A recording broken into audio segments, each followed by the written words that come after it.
I always pulled out the same chair at the head of the table. Not because I needed to lead anything, but because it was just mine. I'd done it for years, holidays, birthdays, even quiet Tuesdays. That night, I reached for it like always, but my hand paused on the backrest. There was something in the air, not smoke, not perfume, something colder than all that. I couldn't name it, but I felt it sit on my shoulders before I ever took a seat. The scent of rosemary from the roast hung in the room, soft and familiar, but it didn't feel like comfort. It felt like something pretending to be comfortable. My fingers rested lightly on the wood, smooth from years of polish. My arm just didn't move. Silverware clinked gently behind me. I heard glasses being filled, a cough, someone muttering about the gravy being too thick. But my feet stayed planted. My hand dropped from the chair like it had forgotten what it was reaching for.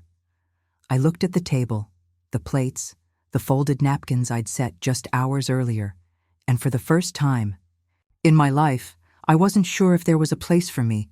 I didn't expect a grand welcome. She's not the sentimental type anymore. But I didn't expect what came next either.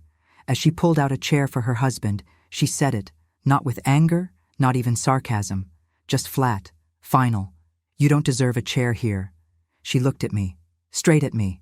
I didn't say anything. I couldn't. My breath stayed stuck somewhere just below my ribs, like it didn't want to come out and join the room. The noise didn't stop. Forks kept scraping plates. Someone passed the peas. I think her husband shifted uncomfortably, but he didn't speak. The casserole steam curled between us like smoke after something's burned too long. I stared at her for a second longer, waiting. Maybe for her to take it back, to laugh and say she was joking. She didn't. Her eyes didn't flicker. They just moved on like she'd said something about the weather. I stepped back slightly, not enough to make a sound. Just enough to let go of that chair, the one I'd pulled out all these years. I stood there, hands soft at my sides, and let the moment pass through me without letting it see me break. They kept eating. That's what I remember most. The way spoons dipped and lifted, the way glasses clinked lightly like wind chimes before a storm. Someone chuckled at something on their phone. Another asked if the rolls were homemade. And I just stood there. I wasn't hungry. I wasn't angry either. I was something quieter, something heavier. The ache in my knees reminded me that I'd been standing too long, but I didn't move. I watched my daughter laugh at a joke her husband whispered. I watched my grandson reach across the table for butter and say, "Thanks. Mom, that used to be me. They used to say that to me." I looked at the food I had helped cook, the dishes I had washed, the chairs I had set, and still, no one looked up. No one asked me to sit. I felt like a shadow in the room, present, but not part of it. It was like I'd shown up to a movie halfway through, like I'd missed something big that had changed everything. I didn't cry. I just took a deep breath and waited for my legs to remember how to move again. I reached for a napkin, one of the ones I'd folded earlier that morning. I had folded them the way she liked, corners tucked just right, just like I used to on Thanksgiving when she was small and loved the little things. My fingers slipped. The napkin floated gently to the floor, soft and slow, like even it didn't want to be here. No one noticed. No one looked. I bent down, not because I had to, but because it felt like something to do, like if I just moved, I wouldn't feel so still inside. As I held the cotton in my hand, something strange settled in my chest. Like I wasn't part of the moment anymore, like I had stepped out of my own story and was watching someone else live it.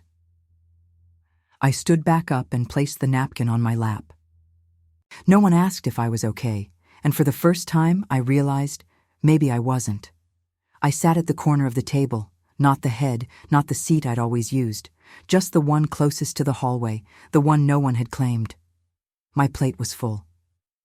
The food was hot. It all smelled like memories: rosemary, butter, sweet carrots. All the things I used to make everyone feel safe and fed. But now it all felt distant. I looked down at the chicken, at the mashed potatoes swirled just the way she used to love, and I couldn't bring myself to lift the fork. Each bite would have tasted like bedtime stories, scraped knees, piano recitals. All the things I used to hold up with two tired hands. But here, in this chair, no one asked me what I wanted. No one asked if I was ready to eat. I felt like a placeholder, like someone had put a plate there out of habit, not out of care. I folded, my hands in my lap, and listened as someone asked for salt. I lifted the fork once, just once, not because I was hungry, but because everyone else was eating, and I thought, maybe I should try. The fork felt heavier than usual. Or maybe my hand just wasn't ready. I raised it halfway to my mouth, but my chest tightened. Something in me, quiet but firm, said no. It wasn't the food. It wasn't the moment. It was everything before it. Years and years of holding things together suddenly felt like too much to chew. I placed the fork gently back on the plate. The sound it made was soft, a click, barely noticeable. No one looked. I sat back in my chair, let my arms fall to my sides. The voices around me blurred into one low murmur. The TV in the living room whispered something about the weather tomorrow, and all I could think about was how long I had been feeding everyone else, while somewhere along the way I'd forgotten how to feed myself. The rocking chair was old, borrowed from the neighbor 2 trailers down. One arm was chipped, and the cushion had a tear that I'd stitched up with leftover thread from a coat pocket. But oh, it knew her name. It creaked in rhythm with her breath, like it had memorized every soft whimper and deep sigh before I did. She cried hard that night, little fists in the air, face red and scrunched. I tried walking the floor first, bouncing her gently like the nurse said to. But she kept fussing, so I sat down in that chair, one hand on her back, the other tucking her blanket just right. The light from the corner lamp cast our shadows onto the wood-paneled wall. Her tiny shape pressed to my chest, mine hunched with exhaustion. I hummed, soft and low, "You are my sunshine." And just like that, her cries quieted. She wasn't sleeping yet. But her body stilled, heart slowing, chest rising and falling against me. That rocking chair, stained and second-hand, held every lullaby I ever gave. It didn't matter that my voice cracked or that the rent was due. At that moment, we had everything. She was so small. No heavier than a sack of sugar, maybe less. She curled up in the crook of my elbow like she was born to fit there. Cheeks still pink from the crying, tiny fingers brushing against the fabric of my nightgown. Her breath hitched a few times, then settled. I could feel it, soft and steady now, warming the spot just above my heart. I kept my hand cradled gently at the back of her head, fingers brushing the fine hair at her crown. I whispered nonsense, little promises I never wrote down. "I've got you, baby. You're safe." I didn't think about how tired I was, or how thin the trailer walls were, or how loud the world could get beyond them.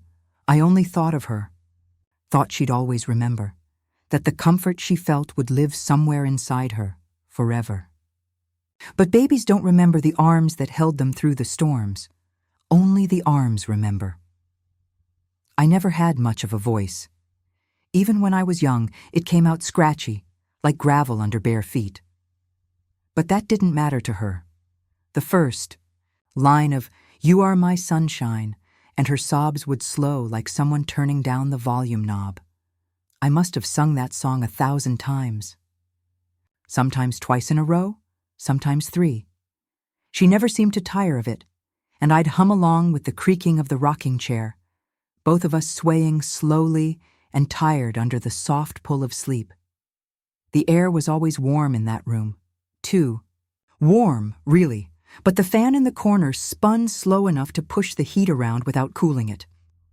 The lamp cast soft light onto the floor, and our shadows danced quietly, like they were listening too.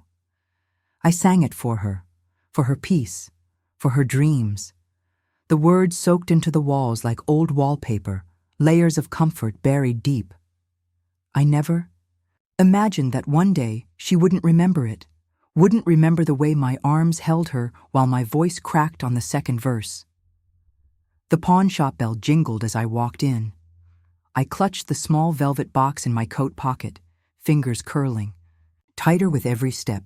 I didn't need to open it. I knew what was inside. My wedding ring, gold band, worn thin on the underside, engraved with his initials and the year we were married. But I opened it anyway. One last look. It was still warm from my hands when I placed it in the clerk's palm. He didn't ask why. He just nodded, offered a price that didn't match the worth in my heart, and I said, "That'll do." The glass counter was cold under my hands. The air smelled like rusted coins and old machines. Fluorescent lights buzzed overhead like mosquitoes in a summer barn. I kept my shoulders back, my face calm. That money went straight to her college deposit. She didn't know. I never told her. Some gifts aren't meant to be unwrapped. Some love is given in silence, tucked inside envelopes and pawn slips and worn velvet. I didn't need her to know the cost. I only needed her to have the chance.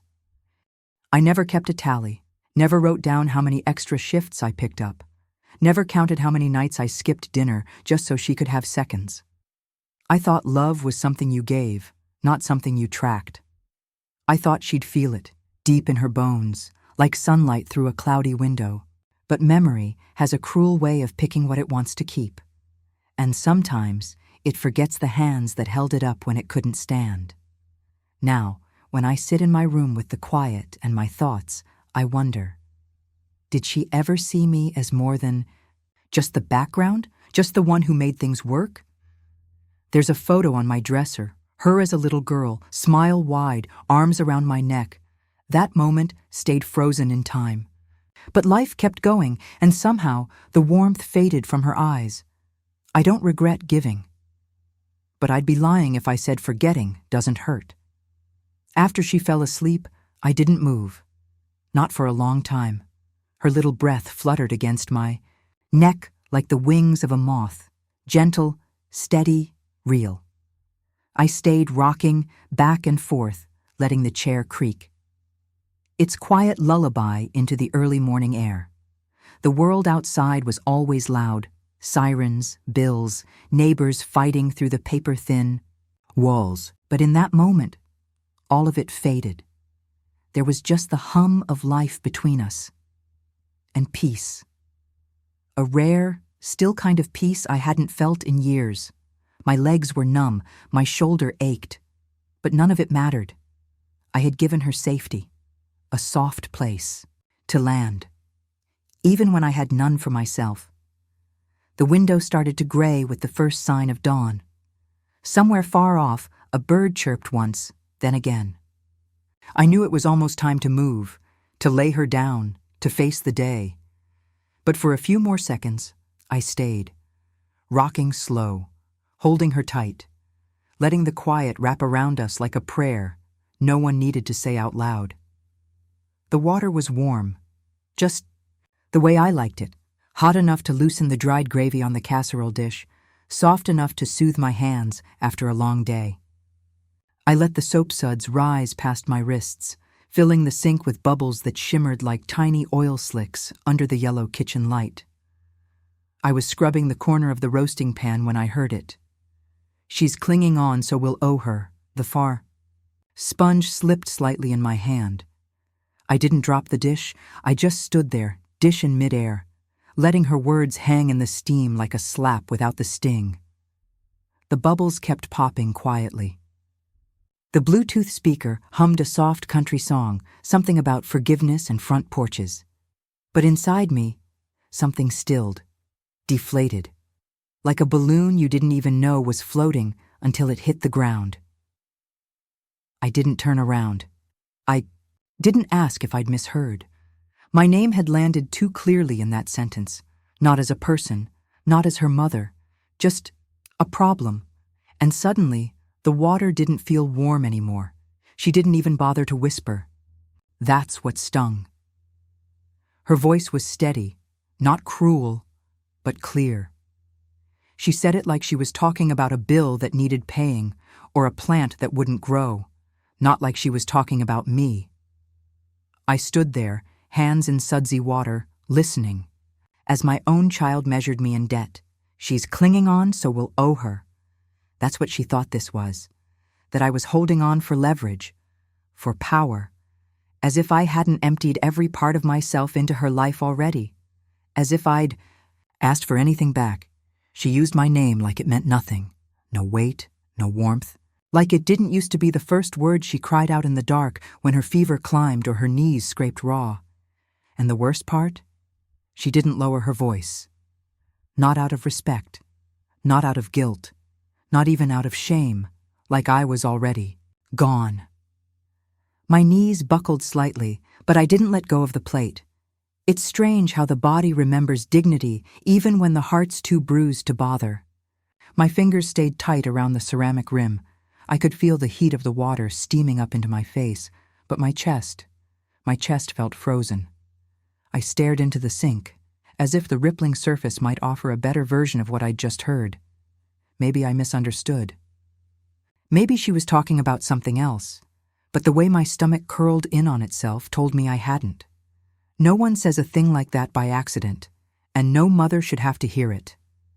Behind me, the clock ticked, louder than usual, or maybe it was just that everything else had gone so quiet. A cabinet clicked shut. The music from the speaker rolled on, unaware that something invisible had cracked open in the room. I stood still, plate in hand, heart breaking in silence. Grief without a funeral.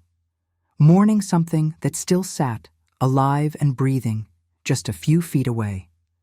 I never kept score. Not when I gave up my weekends, or when I dipped into my savings to cover the down payment, or when I watched their kids so they could rest. That wasn't giving to be owed. That was love. But in her words, I heard a ledger. A quiet accounting I never started. She's clinging on, so we'll owe her. I hadn't realized my presence had a price tag in her eyes. That every plate I washed, every meal I cooked, every moment I sat quietly in the corner had been added. To some invisible list she never intended to settle. It made me question everything. Had she always thought that way? Has every thank you been laced with guilt instead of grace? I leaned back against the counter, the edge pressing into my spine. The fridge hummed beside me, steady and low. The window fogged up from the warmth of the dishwater, and through the haze, I could barely see the yard we used to play in. For the first time in my life, I felt like all my giving had been misplaced, not wasted, just misunderstood. I dried my hands slowly, not like usual, not in a rush. I took the towel and folded it in half, then in half again, smoothing the creases like it mattered. I didn't speak, didn't ask questions, didn't let the crack in my chest leak out through my eyes. I just nodded, to no one, to myself, maybe to the universe. I had heard her clearly. And I had to believe she meant it. Some heartbreaks don't come with shouting or slammed doors. Some just arrive like a quiet draft under the floorboards, cold, certain, old. I hung the towel on its hook. Straighten it.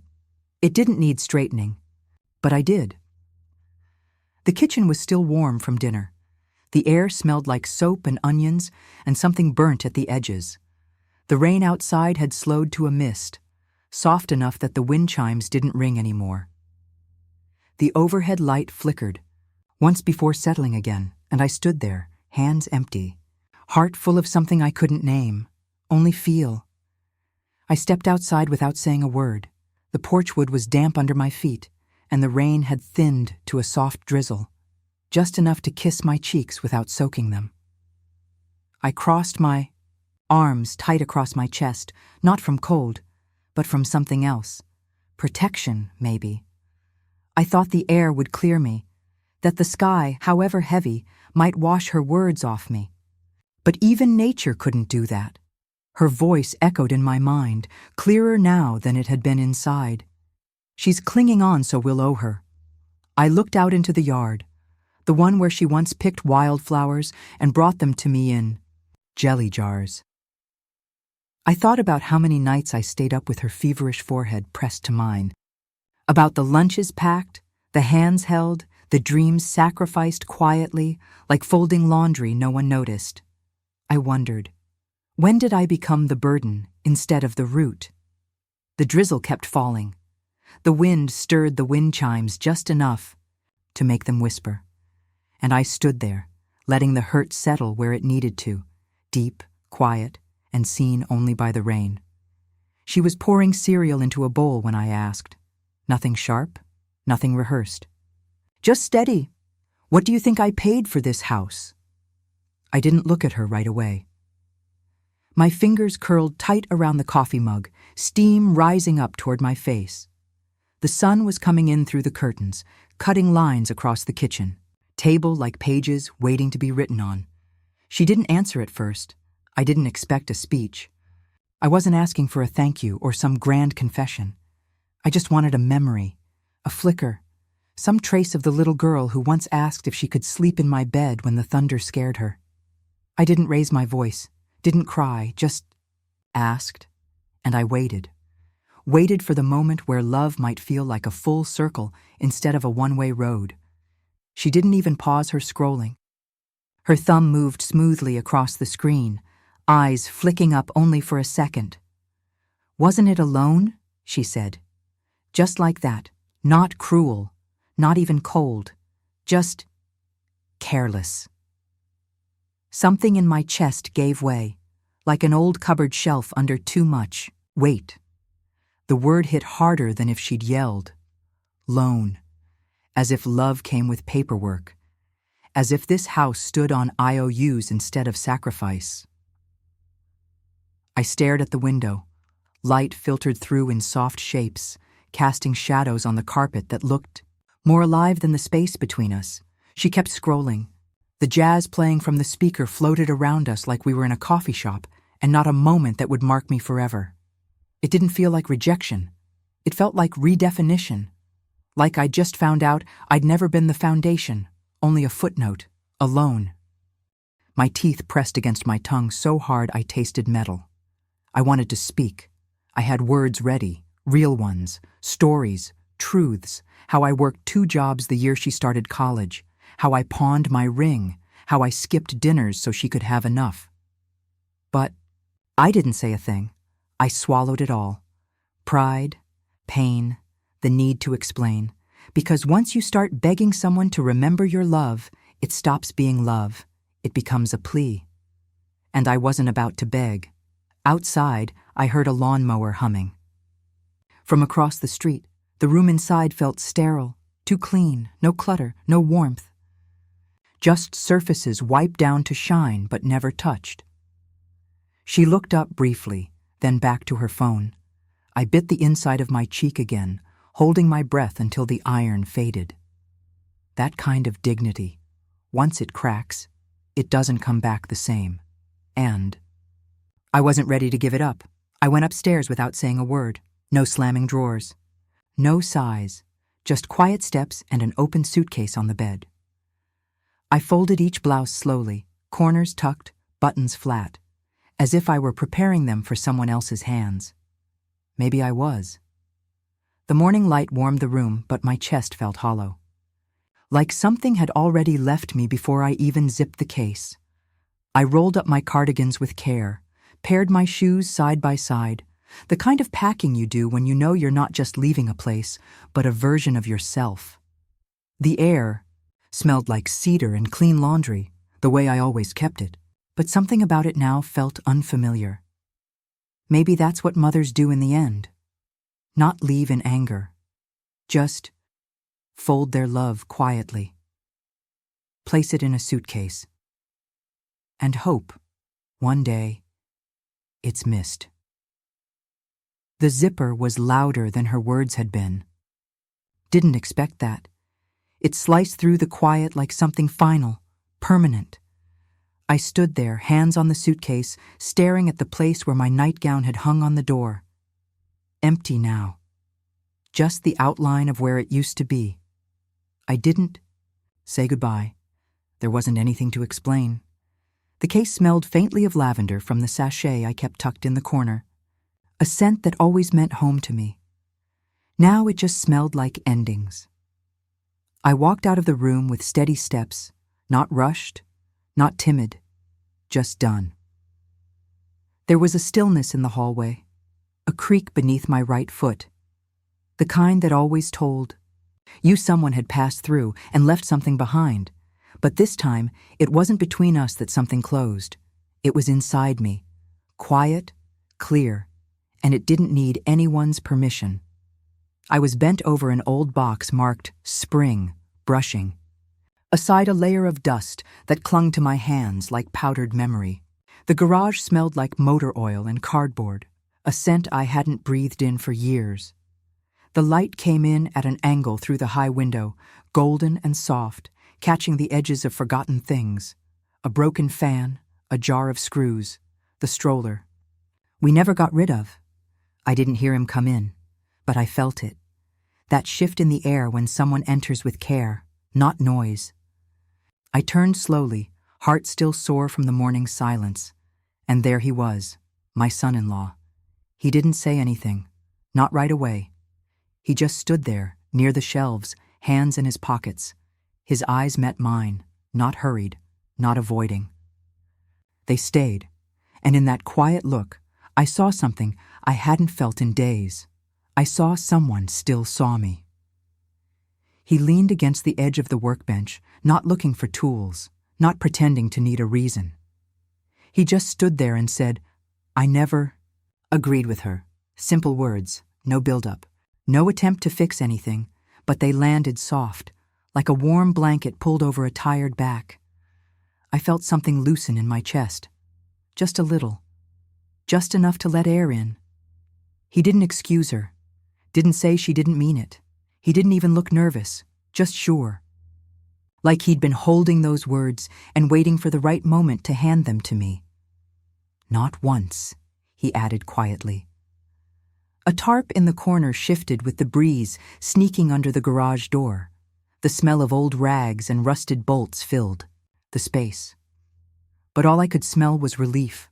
Not full, not loud, but quiet.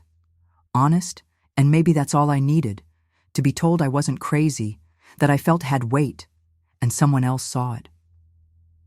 He reached into his coat pocket and pulled something. Out a photo. Creased at the corners, edges curled with time. He handed it to me without a word. I took it carefully, fingertips brushing the surface like it might fall apart. The image was faded, but I recognized it instantly. That park bench near the pond. The pigeons. The red scarf I used to wear. She was 5. Her head had slipped onto my lap while I hummed. I remember thinking it was one of those quiet, perfect moments that no one ever catches. But someone had. There we were, me sitting slightly off-center, her legs curled up like a cat, both of us asleep under a blanket I'd packed just in case. Felt the photo tremble in my hands, but it wasn't the paper. It was me. That memory lived in my heart, but seeing it, seeing proof that it had once been real, once mattered enough to be frozen in time, it undid me. He nodded toward the photo, voice almost too soft for the room.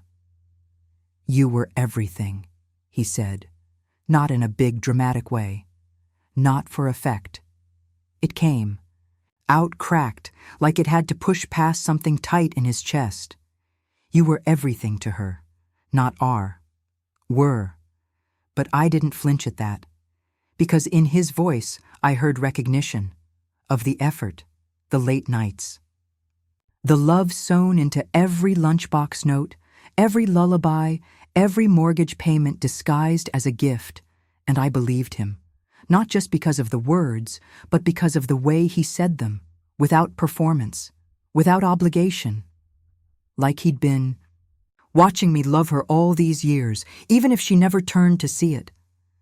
My eyes stayed on the photo. A golden line of sunlight ran down its center, cutting through the image like a seam, and for the first time in days, I didn't feel invisible. I felt seen. He didn't say goodbye. He just gave my shoulder a light pat. No pressure, just a brief wait that meant I'm here. And then he stepped out. By the time I turned to speak, to say thank you, or maybe just nod, he was already gone. The door creaked open, and the afternoon swallowed him up. The photo stayed in my hand, trembling just slightly. I didn't cry right away.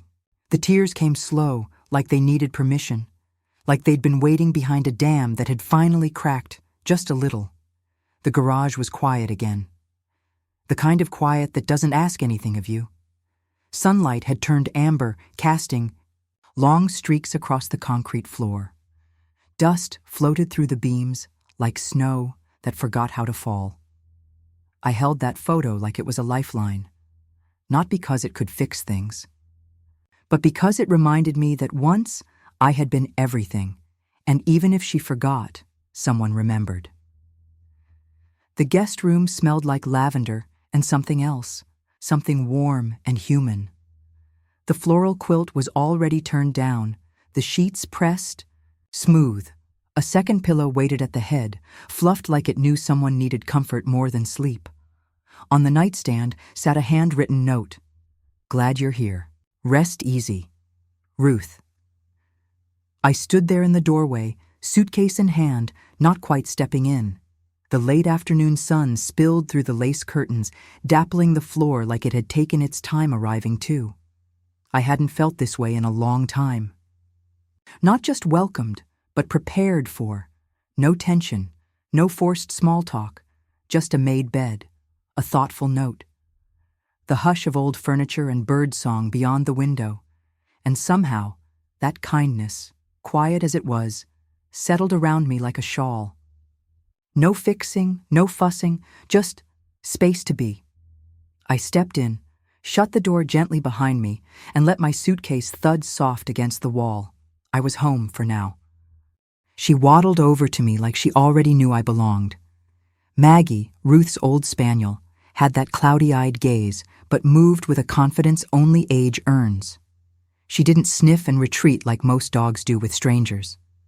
She just pressed her snout into my palm and let out a sigh like we'd done this before. Hello there, I whispered, rubbing behind her ears. Her tail tapped the floor gently, steady and sure. Like a little heartbeat I could feel in my chest. She followed me from room to room, never begging, never bothering, just there. Quiet, steady company. Every now and then, she'd nudge her head under my arm, just enough to say, "You're not invisible here." I didn't have to talk. Didn't have to explain myself. She never asked what brought me there, just leaned in. That dog didn't need convincing. And somehow, through her soft presence and warm fur, neither did I.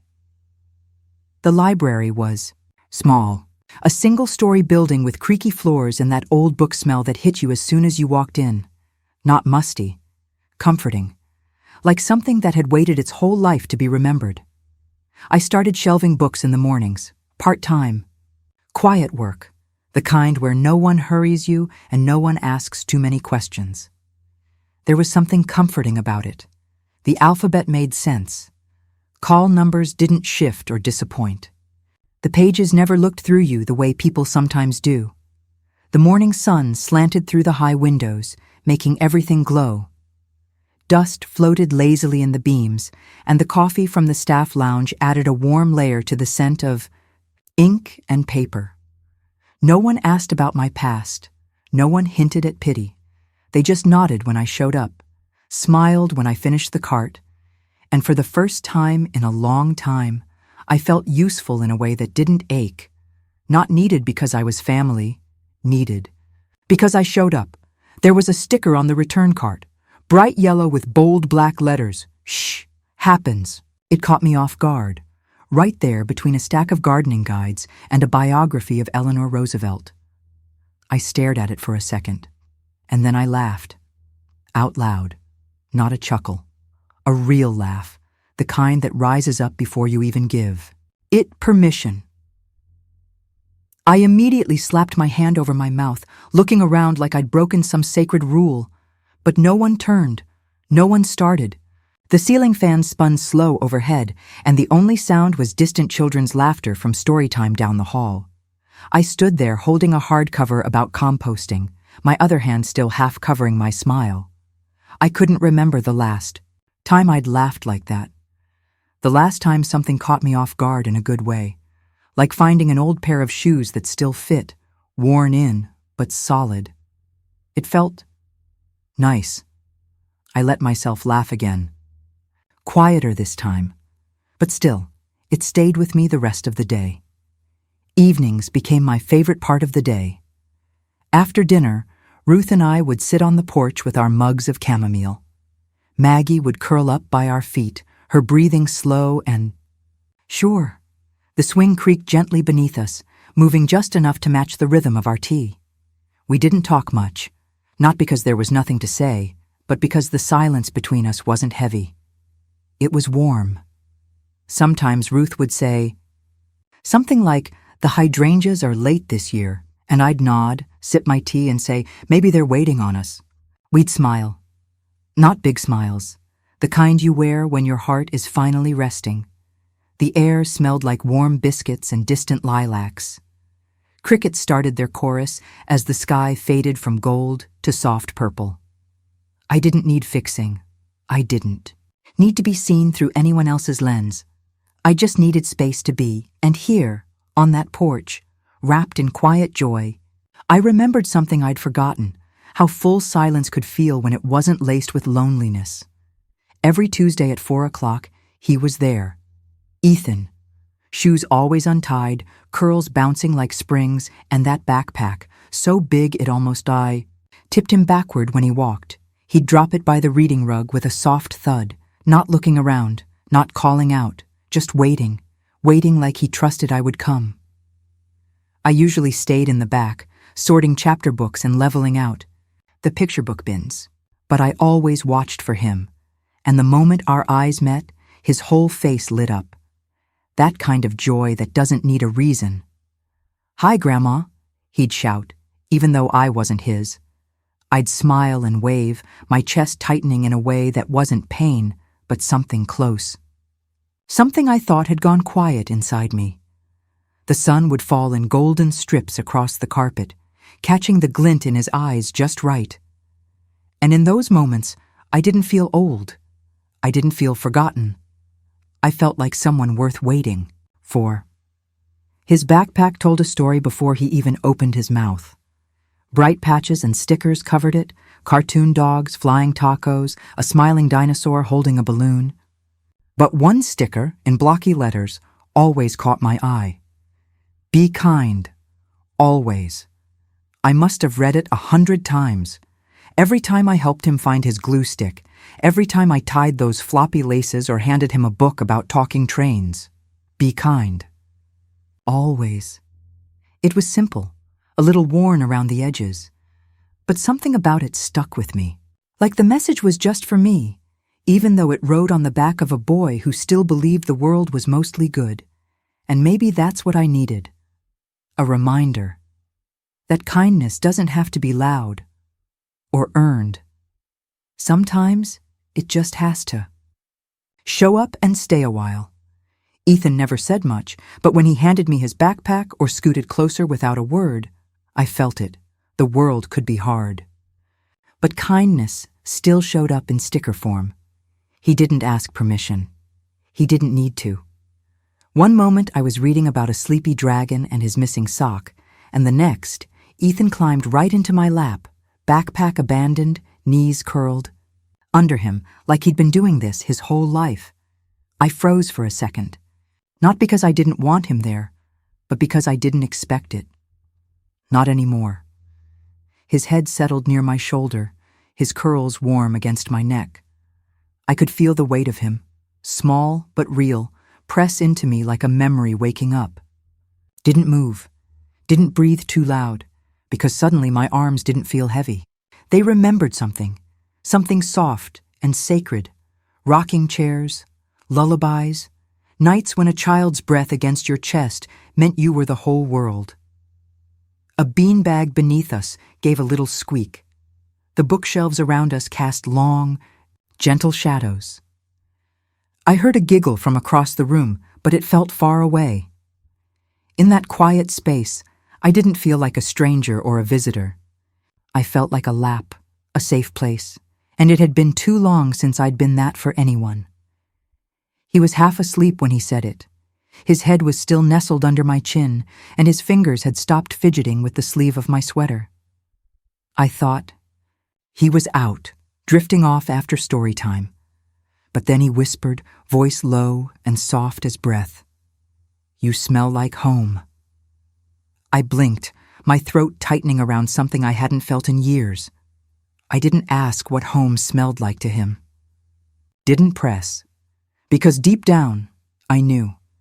It was warm fabric and old paper, the scent of soft sweaters, gentle hands, and words read out loud with love. It was being held without needing to earn it.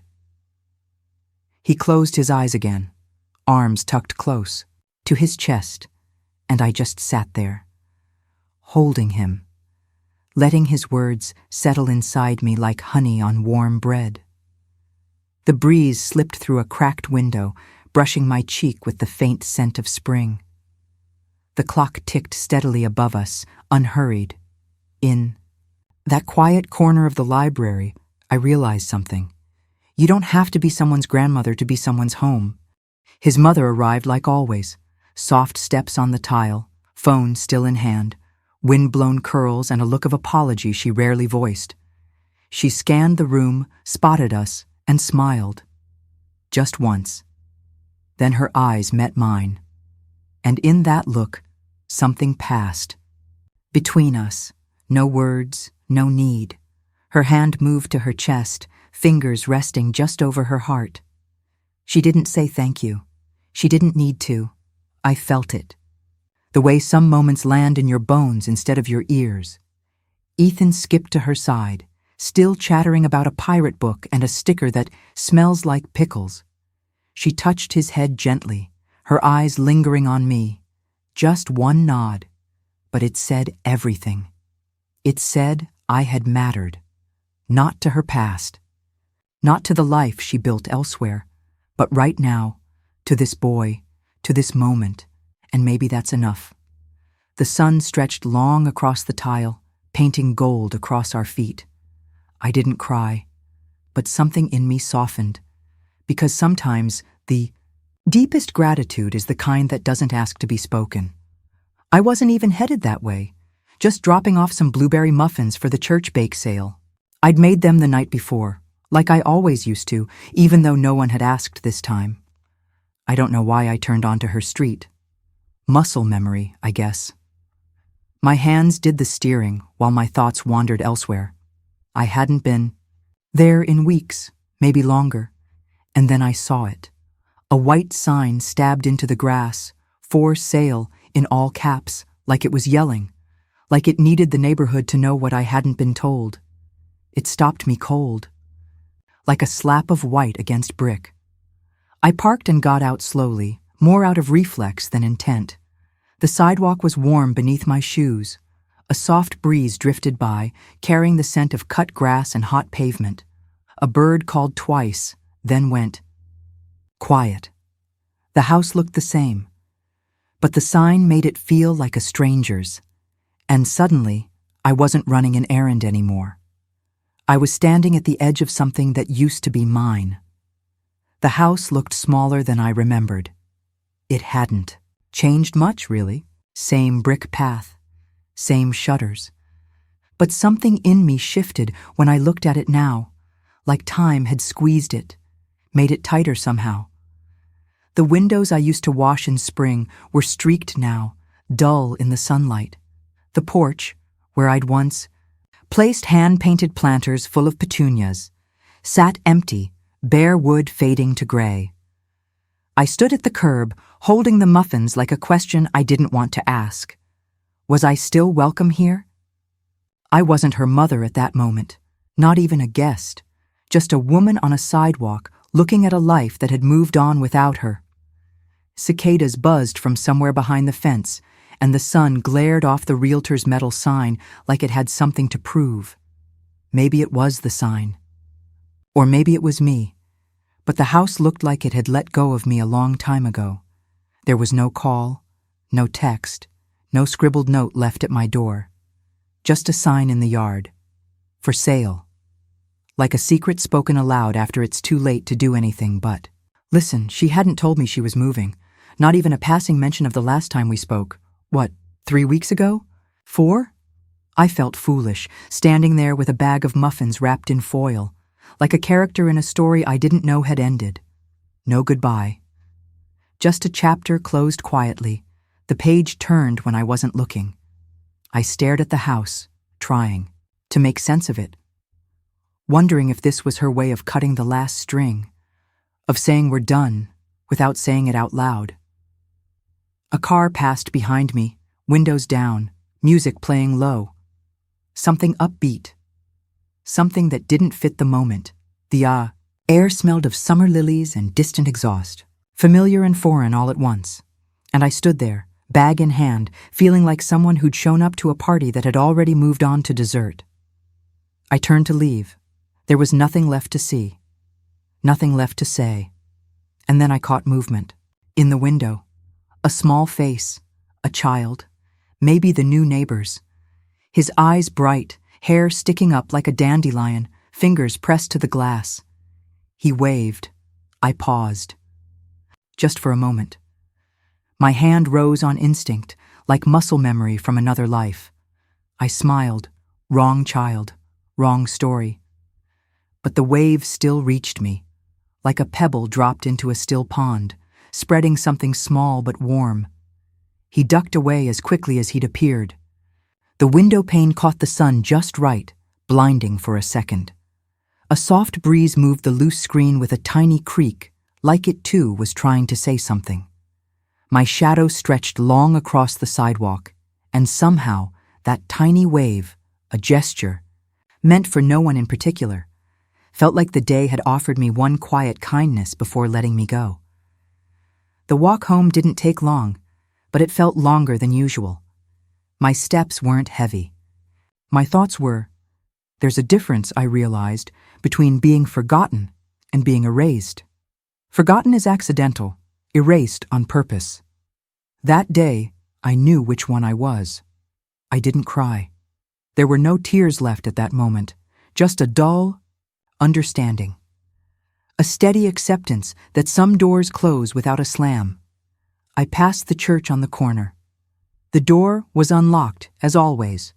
I stepped inside, left the muffins on the table near the altar steps, and whispered, "They're for the bake sale." No one was there to hear it, but I said it anyway. As I stepped back outside, the clouds had started to roll in, soft and slow. The air was cooling, brushing against my arms like breath. Gravel crunched beneath my shoes, the scent of wild mint, and Stone followed me down the path, and though I didn't walk faster, I walked differently, lighter in some ways, heavier in others, because now I know. Her name lit up my screen. I stared at it for a second, maybe more. Just that familiar font, glowing softly in the low light of my porch, made something flutter behind my ribs. She hadn't called in weeks. No texts, no photos. I told myself I wasn't waiting, but I was. My thumb hovered over the green circle. When I answered, her voice was bright. Too bright. That polished kind of cheer people wear when they don't want to pause long enough to let the past speak. "Hi, Mom. Just wanted to let you know. We bought a house." Her words spilled out like they'd been rehearsed. "It's a newer build. Big yard. Great schools. We're really excited, Mom." She said, "we," the way some people say, "finally." I looked out across my lawn. The evening breeze rustled the hedge. The dog at my feet let out a long, contented sigh in his sleep. I smiled, even though no one could see it. I'd once taught her how to hold a phone steady. Now she spoke like she didn't even need my silence. She was calling to share good news, as if there hadn't been ashes behind her. She kept going, voice full of light, big windows, stainless steel kitchen, a master suite with a walk-in closet. "And the schools," she said. "You wouldn't believe the test scores." I listened. Let her talk. Let her live in the new chapter she'd already written without me. Not once did she mention the old house. The porch I scrubbed every spring, the curtains I hemmed with shaking fingers.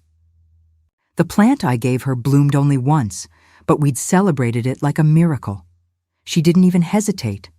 Like that house had never held birthdays, apologies, burnt pies, or silence so loud it throbbed. She spoke like she was walking clean through a doorway, no backward glance. No packing tape over memories, no nod to the woman who once made that house a home. I looked at the lamp glowing beside me. The cinnamon tea is steeping on the table. The clock ticked, unfazed, and I realized it wasn't that I'd been forgotten, it was that I was never in the new story at all.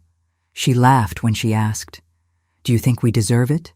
Just like that, bright and casual, as if the question was light as air and not heavy with everything unsaid. I paused. Not because I didn't know the answer, but because I did. My mind flicked back to the little velvet box I once handed across a counter. My wedding ring, warm from my hand, sold for her college deposit. No receipt, no repayment, just love, quiet, and unconditional. She didn't know. She didn't need to, because that kind of truth doesn't belong in conversations about countertops and backyard fences. It lives deeper. "I'm glad you're happy," I said gently. My voice carried just enough to be heard, not echoed. The armchair creaked beneath me as I shifted. Outside, the sunset brushed gold across the window pane. The air smelled like distant rain and old cedar. She kept talking. And I let her. Because some truths, they aren't for leverage. They aren't for winning. They're for carrying. And I've carried mine for a long, long time. It hit me then, what she wanted, not memory, not reflection, not even a connection. She wanted my blessing, my stamp, my quiet smile that would tell her she'd done well, made the right choice. She didn't want to revisit what had been broken. She wanted me to wrap it all in ribbon and call it healed, but I wasn't a bow. I was the foundation. Foundations don't get polished, they don't get thanked, but they remember. Every nail, every flood, every time the weight above pressed just a little too hard. She spoke brightly about paint colors and patio furniture. I listened, and in that twilight hush, I sat with the truth. She wasn't calling me back in. She was calling for my permission to keep walking. The wind brushed through. The screen door, soft as breath. A train passed far off, low and steady, like time moving forward whether you want it to or not. And I sat there in the deepening shadows, nodding to myself, because I knew what I was, and I didn't need to be seen to know I mattered. I didn't say it to hurt her. I said it because truth deserves a chair, even if you don't.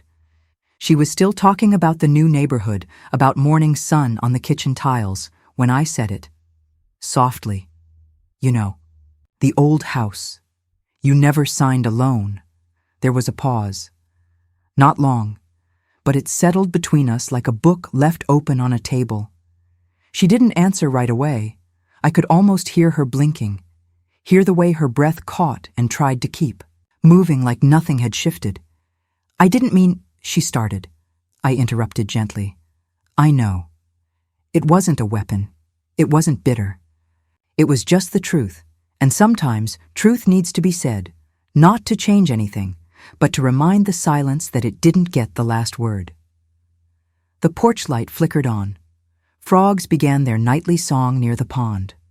I held my mug a little, tighter, its weight comforting, grounding.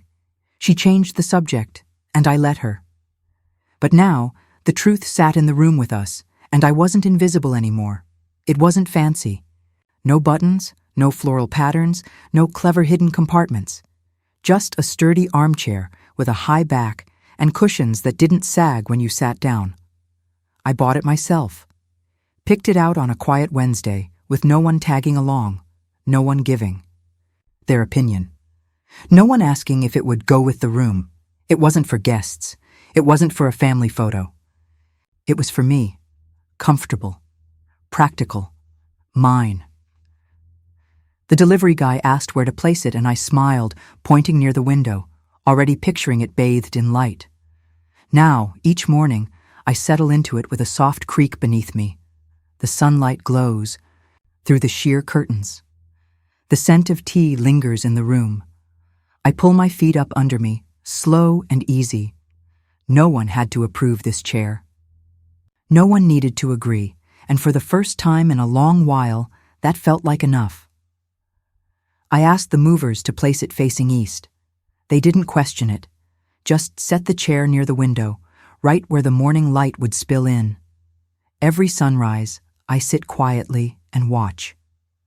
The first rays come slow, like they're deciding if the day is worth waking up for. Then, all at once, they stretch bold across the floorboards, painting gold on everything they touch. It's not about the view. It's about the rhythm. That slow unfurling of light reminds me that healing doesn't always show up with grand declarations. Sometimes it arrives as a soft glow through a dusty window, a warmth that builds quietly day after day. I keep the window open just a crack. The breeze carries birdsong and the faint rustle of leaves from the backyard trees. There's peace in letting the world greet you, 1 inch of light at a time. And every morning I sit here, I feel it, that quiet reminder that I'm still here. Still, turning toward the light. I used to ask permission for everything, to stay, to speak, to need. I made myself small, out of habit more than fear. I called it grace. I called it patience. But really, it was survival. That's over now. This room is quiet, but it's mine. The soft ticking of the wall clock keeps time with the rhythm I've finally learned to trust. My rhythm, no one else's. I don't need a seat at someone else's table to feel worthy. I've built my own space. There's no applause here, no grand arrival. Just the slow settling of peace, like a shawl draped over shoulders long left cold. The vanilla candle burns low on the shelf. Its scent wraps around me gently, grounding me in the life I've chosen. I no longer measure my value in usefulness. I don't wait to be asked in. I live here. I belong here. Because I said so. Most mornings, I still pour 2 cups. One for me, steaming and sweet, and one for memory. The second cup sits across from me, untouched, not forgotten, offered. For the part of me that mothered so hard it forgot. Itself. For the girl I raised. For the version of me that kept giving without keeping a drop. The cups don't match. One's chipped at the rim. But they sit side by side on the table, catching the morning light. I don't speak to the empty chair. I can't imagine the answers. It's not about ghosts. It's about grace, a ritual, a quiet honoring of all that was poured out of me, and never. Refilled, the scent of chamomile and old hardwood fills the room. Wind chimes tinkle faintly on the porch as if agreeing with the silence. I take a slow sip and glance at the second cup. I don't need it to be drunk, just remembered. I still believe in giving. But now, I give with open hands, not clenched expectations. Not tied up in hope or hidden asks, just offering, plain and simple. Some folks will forget, some will misuse it, some will never know it was even a gift. That's all right, because I've learned something. The peace that follows a quiet, uncredited kindness, that's the part you get to keep. I give now not to be seen, but to stay soft. To keep the light in my chest from going out. The dogs curled at my feet, tail thumping now and then like a metronome of contentment. The golden hour stretches across the furniture, draping everything in the kind of light that forgives. The room is still, and kind, and mine. I lean back in my chair, take a deep breath, and let it out slowly. Some things don't need a thank you. They just need to be given with both hands and a heart that's done asking for change. If any part of this story reminded you of your own quiet strength or the moments you gave more than you said, I'd be honored to hear about it below. And if you'd like to sit with me again sometime, you're welcome to follow along. If my story touched your heart, I kindly ask you to like this video and subscribe. I'll be here every day, sharing more stories just for you. Thank you, my dear.